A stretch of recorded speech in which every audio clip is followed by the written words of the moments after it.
Hey guys, welcome to another electric unicycle and gadget reviews, and today I'm going to show you how to DIY your way to maximize your usage of your DS8 projector by Innovative.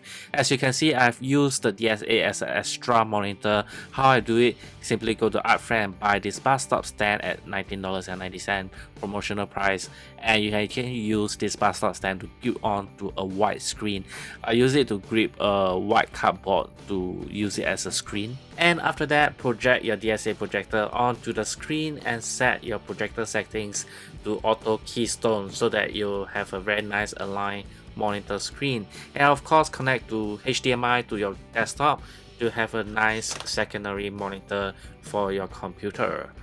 Okay, the next tip that I like to share with you guys on how to maximize the usage of your DS8 projector is to utilize the timer settings in the system and go to the timer, and you should be able to set the timer to auto boot up or auto shut down based on the timing that you set.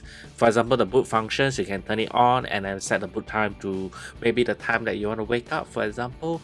If you are too lazy to shut down manually, you can also set the shutdown timer to automatically shut down at a specific time.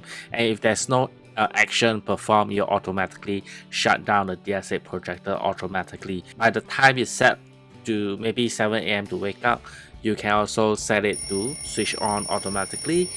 And the alarm clock is actually on your separate devices like your smartphone or your alarm clock, so do take note of that. Well, basically that's it for part 1 of the DS8 hacks on how to maximize your DS8 projector. Make sure you remember to catch part 2 of the DS8 hacks so that you can actually learn how to make your own bed table. Thank you very much for watching Simon's video. Have a nice day. See ya. Bye.